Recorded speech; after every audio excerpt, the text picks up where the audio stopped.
Lucas, anong nangyari sa kapatid ko? Humahango si Vincent palapit sa kanya. Dinugo siya. What happened? I'm sorry, Vincent. Nagalit ko siya ng gusto kaya... Napakasama mo. Ikaw pala may kasalanan? Hindi na siya pinatapos magsalita ni Vincent. Binigyan na siya nito ng isang suntok sa mukha. Nasaktan siya dahil malakas ang suntok ng kaibigan. Pero hindi siya pwedeng lumaban. Siya ang dahilan kung bakit nasa hospital na naman sila ngayon. Tatanggapin niya ngayon lahat ng galit sa kanya. Diyos ko, ano ba? Vincent, tama na! Awat ni Diego sa kaibigan. May sugat na ang bibig ni Lucas pagtayo. Napuruhan siya sa lakas ng suntok. Anong ginawa mo sa kapatid ko? Nanginginig pa si Vincent. Galit na galit ito sa kanya. Kung di lang sana sila naawat ni Diego, ay bugbog sarado siya sa best friend niyang black belter. Bakit mo ba siya pinahihirapan? Ano ba ginawa niya sa'yo para kamuhian mo siya ng ganyan? Napakalaking sakripisyo ang ginawa ng kapatid ko. Maikasal lang siya sa'yo. May maganda siyang opportunity sa abroad pero tinalikuran niya. The luxury, the freedom, everything. She gave up everything pero ano ginawa mo? Sinaktan mo lang siya. Pag may nangyaring masama sa kapatid ko at sa anak niya, kakalimutan kong magkaibigan tayo. Galit na wika ni Vincent. Mr. Sandoval! Tawag ng doktor, natigilan sila pareho. Dok, kamusta ang asawa ko? Ano lagay ng bata? Okay na si Alexa, but I'm really sorry. Wala nang tuluyan ang batang dinadala niya. Hindi siya makapag-react. Wala siyang mailabas na boses. Wala na ang anak nila at kasalanan niya lahat. Paano niya ngayon haharapin si Alexa? Paano niya sasabihin dito na wala na ang anak niya? Napasalampak si Lucas sa hallway. Para siyang nauupos na kandila. Hinang-hina siya sa mga pangyayari. Lucas, gising na si Alexa. Tulala siyang lumingon kay Diego. Okay ka lang ba? Sabi ko gising na ang asawa mo. Sige na, lapitan mo na siya. Sasamahan kita sa kanya. Ako nang bahala kay Vincent. Pumasok si Lucas sa loob. Lumabas muna ang mga in-laws niya para makapag-usap sila. Alexa. Ano ginagawa mo dito? Malamig na tugon niya sa akin. Hindi man lang niya ako tiningnan. Mukhang alam na niya ang balita. Alexa, I'm sorry. Hindi ko sinasadya. Hindi ko alam na dito aabot ang lahat. Patawarin mo ako. Umiiyak na rin siya habang hawak ang kamay ng asawa. Umalis ka dito. Umalis ka sa harapan ko. Ang kapal ng mukha mo. Ikaw may kasalanan kung bakit nawala ang anak ko. Umiiyak na sigaw ni Alexa. Alexa, alam kong galit ka, pero sana mapatawad mo ako. Mag-asawa tayo. Paglabas mo dito, iuwi na kita. Ayusin natin to, please. Nakikiusap ako sa iyo, mag-usap naman tayo. Para siyang hibang na nakaluhod sa gilid ng kama. Sobrang guilty niya. Nagsisisi siya sa lahat ng nangyari, pero tinabig na ni Alexa ang kamay niya. Naririnig mo ba ang sinasabi mo, Lucas? Ikaw ang gumawa ng gulo, hindi ako. Mag-asawa? Di ba sabi mo sa papel lamang ang lahat ng to? Kaya kahit anong gawin mo, kaya kahit sinong babae ang iuwi mo sa pamamahay mo, pwede. Kasi baliwala ako sa'yo. Baliwala sa'yo ang kasal natin. Hindi na ako sasama sa'yo. Hindi na ako uuwi sa bahay mo. At hindi na ako babalik sa'yo. Lumabas ka na. Ayoko na makita ka pa. Lucas! Pumasok na ang daddy niya sa kwarto nito. Iho, mas makakabuti pang umuwi ka na muna sa inyo. Mahina pa si Alexa. Bawal pa siyang ma-stress. Ako na ang magbabalik sa kanya sa bahay niyo pag malakas na siya. No, Daddy! Ayoko nang sumama sa lalaking niya. Kaya pwede ba? Palisin niyo na siya. Lumabas si Lucas ng kwarto para kausapin ang mami ni Alexa. Baka sakaling pakinggan nito ng asawa. Mami, kausapin niyo ang asawa ko. Sabihin niyo sa kanya na hindi ko sinasadya ang lahat. I'm really sorry, Ma. And what makes you think na ibibigay ko pa sa'yo ang anak ko? After what you've done? I'm totally disappointed. Kung alam ko lang na magiging miserable ang buhay ni Alexa, hindi na sana ako pumayag sa kagustuhan niya na maikasal sa'yo. I'm sorry, Lucas. But this is all your fault. Wala siyang nagawa. Umalis siya, nalaylay ang balikat. Pati ang mga biyanan niya galit sa kanya. Litong-lito siya. Alam niya na kasalanan niya ang lahat na nangyari. Lucas, son, what happened? Where's your wife? Bakit hindi mo siya kasama? Salubong sa akin ni Mami. Nakailang balik ako sa hospital hanggang sa makauwi sila ng bahay. Pero ganun pa rin. Ayaw nila akong payagan na makausap o makita si Alexa. Alam na nilang lahat ang naging estado namin bilang mag-asawa. Kinuwento na niya at aminado naman ako sa lahat ng pagkakamali ko. Galit pa rin siya sa akin. Ayaw niyang sumama. Ayaw nga niya ako makita. What? Anong sabi ng parents niya? Sabi ni Tito Nathan, siya na lang maghahatid kay Alexa dito. But I'm afraid, Ma. Baka tuluyan ang hindi bumalik yung asawa ko. Bakit ganun? Nawalan din ako, Mami. Anak ko din yun. Ina si Alexa, Lucas. At ang pinakamasakit sa isang ina, ang mawala ng isang anak na hindi niya nakita. Dala niya yun sa sinapupunan niya. Hindi mo siya masisisi. Lalo at ikaw ang dahilan kung bakit nawala ang anak niyo.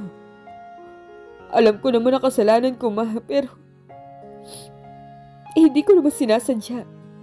Hindi ko ginusto na mawala ang anak ko. Nagsisisi na ako, Mami, pero parang hindi niya na ako kayang patawarin. Pati si Tita galit na rin sa akin. Ano kailangan kong gawin para mapatawad nila ako? Isang banayan na haplos ang naramdaman ko mula sa likuran. It was my dad na kanina pa pala nakikinig sa usapan. Everything will be fine. Just give her time para mapatawad ka. Masyado siyang nasaktan sa ginawa mo. Bigyan mo na muna siya ng space. Mahal ka ni Alexa. Hindi ka niya i-give up. Pero wag mo muna siyang pilitin sa ngayon. Minsan talaga may mga bagay tayong napapabayaan at hindi binibigyan ng importansya. Malalaman lang natin na mahalaga pala sila kapag nawala na. Ayokong subatan kita, anak, pero kasi hawak mo na si Alexa noon. Pero hindi mo siya iniingatan. Hinayaan mo lang siyang masaktan at mawala sa mga kamay mo. Tapatin mo nga ako. May nararamdaman ka na ba sa kanya o nagigilty ka lang sa mga nangyari? Seryoso na saan ni Dad? I don't know, Dad. Ang alam ko lang, hindi ko pala siya kayang mawala sa buhay ko. I'm sorry that I always failed. And I totally messed up our marriage. I must admit na hindi ako naging mabuting asawa sa kanya. Pero sana hindi pa huli ang lahat. Gusto kong bumawi sa kanya. Pangako, gagawin ko lahat para maging masaya siya. Hindi ko na siya sasaktan pa. Kung ganun, matuto ka maghintay, Lucas. Dahil matagal kanyang hinintay, minahal ka niya ng sobra. This time, I hope you will be man enough to fight for your wife. Malaki ka na, at alam mo nang tamang dapat gawin. Alexa, anong plano mo? Nagkwento si Lucas, ayaw mo na raw sumama sa kanya? Tanong sa akin ni Vincent. Dinalaw nila ako ni Diego. Malalim talaga ang samahan ng mga pamilya namin. Sa kabila ng mga nangyari, hindi naapektuhan ang pagkakaibigan ng parents ko at ng parents niya. Mag-best friend pa rin sila ni Lucas. Nagkabati na sila. Kami lang talaga nasira mag-asawa. It's been 3 weeks since the last time I saw him. Pero hindi pa rin nagbabago ang nararamdaman ko. Masakit pa rin. Parang kahapon lang nangyari ang lahat. Kuya, ayoko na. Hindi ko na kaya makisama sa kanya. Alexa, 6 na buwan pa lang kayong kasal ni Lucas. Don't tell me na sumusuko ka na. Akala ko ba 6 na buwan lang pero pakiramdam ko ang tagal-tagal na. Bawat araw nakasama ko siya, umiiyak ako. Pero hindi niya nakikita. Pinalampas ko lahat ng pambababae niya. May mga araw na hindi siya umuuwi at ako hibang na naghihintay sa kanya. Hindi ko alam kung nasaan siya o kung kailan siya darating. Wala akong karapatang magtanong at wala akong karapatang mag-usisa. Kahit kailan hindi niya naman ako tinuring na asawa eh. May nangyayari sa amin kung kailan niya gusto. At ramdam ko na walang halong pagmamahal yan. Pero tinis ko lahat. Kasi umaasa ako na isang araw patututunan niya ako mahalin. Pinaiinom niya ako ng pills para di ako mabuntis. Sinunod ko naman siya pero nabuntis pa rin ako. Akala ko yun na ang simula naming dalawa ng maayos sa pagsasama dahil magkakaanak na kami. Pero umpisa pa lang, halos hindi niya matanggap ang pagbubuntis ko. Hindi siya nagbago ng pakikitungo sa akin. At ang pinakamasakit, inuwi niya sa bahay doon, sa abroad yung babae niya. Hindi na niya ako nirespeto at ipinamukha sa akin ni Lucas sa kahit kailan hindi siya magiging akin. Na nagsasama lang kami dahil sa isang mana. Ang sama nila. Hindi ko sila mapapatawad. Sila ang dahilan kung bakit nawala ang anak ko. And once again, bumigay ako sa harap ni Diego at ng kapatid ko. Umiyak lang ako ng umiyak. Pinipilit kong mawala ang sakit na nararamdaman ko pero hindi siya malis-alis. Lalo na kapag naaalala ko ang tagpo na nagkasagutan kami ni Lucas. Iyakap ako ni Vincent. I'm just thankful na napakaraming tao ang nakapaligid sa akin at patuloy na nagmamahal. Hindi ko alam ang gagawin ko kung wala sila. Take a rest, Lexa. Nandito lang kami para sa'yo. Pagkukumport sa akin ni Diego. Kuya, can you do me a favor? Gusto ko makausap ang family lawyer natin. For what? I will file an annulment. Alexa? Ang tagal kong nagtiis sa kanya. Emotionally. Akala niyo ba maiksing panahon ang 6 na buwan? Hindi, kuya. If you're in a situation like this, mas gugustuhin mo na lang na matapos na ang lahat. Bakit patatagalin ko pa? Gayong alam ko naman na walang patutunguhan ang kasal namin. Binigay ko ang lahat sa kanya. Ginawa ko lahat para lang maging mabuting asawa. Kilala niyo ako ni Diego, hindi ba? Hindi ako sanay na nahihirapan. Lahat ng bagay na kapag ginusto ko, gagawin ko para lang makuha ko. Sadly, hindi yun umubra kay Lucas. At tinatapos ko na kung ano man ang meron sa aming dalawa. Malungkot na saad ni Alexa. Friend, mukha namang serious si Lucas at sincere sa paghingi ng sorry sa'yo. Why don't you give him another chance? Kailangan ba annulment ka agad? Baka naman pwede pa. Try to work it out. You don't understand, Diego. He doesn't love me. He's just guilty sa mga nangyari. Natatakot ako na kapag bumalik ako sa kanya. Bukas makalawa, babalik kami ulit sa dati. Hindi niyo kasi alam yung feeling ng isang babae na kinamuhian ang kanyang asawa. Kahit nasa bahay siya, halos hindi niya ako pinapansin. Hindi ako na-appreciate ng asawa ko. You know what? During those times na magkasama kami, nakalimutan ko na kung sino ako. Halos hindi ko na rin kilala yung sarili ko. Pinaikot ko yung mundo ko sa kanya pero baliwala lahat ng yun para sa kanya. Hindi niya ako minahal. I will never be enough for him. Kung sa bagay, kasalanan ko rin naman ang lahat eh. Pinilit ko ang isang kasal na sa simula pa lang ay nababalot na ng kasinungalingan. Pagod na ako. This time, I want to set him free. Wala na si Lolo. Wala na rin ang magiging anak namin. Bahala na siya sa mamanahin niya. Wala nang dahilan para magsama pa kami. Gusto ko na makipaghiwalay, kuya. Please, tulungan mo ako. Naawang nilapitan ni Vincent ang kapatid at niyakap ito. Isang buwan nang wala sa poder ni Lucas si Alexa at sa loob ng mga araw na wala ito, ramdam niya ang kalungkutan at pangungulila dito. Hindi niya maintindihan kung bakit siya nagkakaganito gayong matagal niya nang hinihintay na dumating ang ganitong pagkakataon. Ang maging malaya. Pero ngayon nangyari na imbis na matuwa siya at magdiwang, pawang kalungkutan ang nararamdaman niya. Kulang na ang buhay niya nang wala si Alexa. Ilang beses niyang sinubukan na magkalapit sila pero lubha itong mailap. Hindi rin ito sinasagot lahat ng tawag niya. Hindi niya maiwasang alalahanin ang pinagsamahan nila. Kung paano siya nito pinagsisilbihan, kung paano ito sumunod sa kanya, at kung paano siya nito nilalambing. He's just in denial before. Pero sa totoo lang, si Alex ang babaeng nakasama niya na walang makapantay.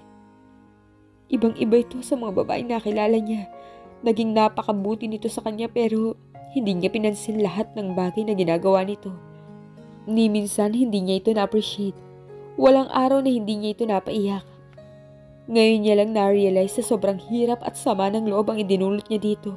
Kaya heto siya ngayon, naghihintay at umaasa na isang araw ay babalikan siya ni Alexa. Nasapat ang pagmamahal sa kanya ng asawa para mapatawad siya at muli sila magsama. Miss na kita, Alexa. Naputol ang pag-iisip niya nang pumasok ang personal driver. Sir, sulat po. Kinuha niya ang brown envelope.